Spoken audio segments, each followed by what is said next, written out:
നമ്മുടെ സന്തോഷത്തെ നമ്മൾ ഓരോ നിമിഷവും ആസ്വദിക്കുക. അങ്ങനെയായിരിക്കണം. ആ പ്രസൻറ്റ് മൂമെൻറ്റിലാണ് നമ്മുടെ സന്തോഷം നമ്മൾ ആസ്വദിക്കേണ്ടത്. അത് ഡിലേ ആക്കുന്തോറും നമ്മളെ ആൻസൈറ്റിയിലേക്കും ഡിപ്രഷനിലേക്കും നമ്മളെ കൊണ്ട് എത്തിക്കുക മാത്രമേ ചെയ്യുകയുള്ളൂ.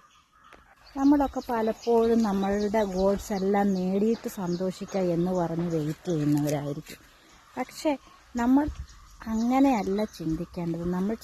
നമ്മൾ അറ്റ് പ്രസൻറ്റിൽ ജീവിക്കുക, അറ്റ് പ്രസൻറ്റ് മൂമെൻറ്റിൽ ജീവിക്കാനായിട്ട് ആഗ്രഹിക്കണം. നമുക്ക് കിട്ടുന്ന ചെറിയ ചെറിയ സന്തോഷങ്ങളും ചെറിയ ചെറിയ ഗിഫ്റ്റുകളും അംഗീകരിക്കാനും അത് ഉൾക്കൊള്ളാനും തയ്യാറായാൽ നമുക്ക് സന്തോഷിക്കാനും സാധിക്കും.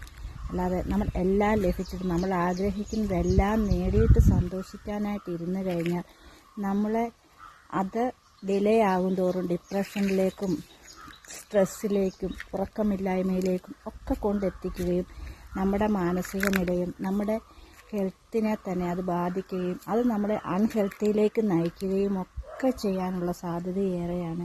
അപ്പോൾ നമ്മുടെ കൊച്ചു കൊച്ചു സന്തോഷങ്ങൾ നമ്മൾ ലഭിക്കുന്നതിനനുസരിച്ച് നമ്മൾ സന്തോഷിക്കാനായിട്ട് ശ്രമിക്കുകയും അതിന് തയ്യാറാവുകയും ചെയ്യണം. നമ്മളുടെ ചെറിയ സന്തോഷങ്ങളെ നമ്മൾ അംഗീകരിക്കാനും അത് മനസ്സിലാക്കാനും തയ്യാറായാൽ തന്നെ നമുക്ക് തീർച്ചയായിട്ടും സന്തോഷിക്കാൻ സാധിക്കുകയും ചെയ്യും. അല്ലാതെ നമ്മളുടെ ഗോൾസ് എല്ലാം നേടിയിട്ട് സന്തോഷിക്കാം എന്ന് പറഞ്ഞ് നമ്മൾ വെയിറ്റ് ചെയ്തിരുന്നാൽ അത് ഡിലേ ആകും തോറും നമ്മുടെ മാനസിക ആരോഗ്യം നഷ്ടപ്പെടാനായിട്ടുള്ള സാഹചര്യം ഉണ്ടാക്കിയെടുക്കുക മാത്രമാണ് നമ്മൾ ചെയ്യുന്നതെന്ന് നമ്മൾ മനസ്സിലാക്കുക.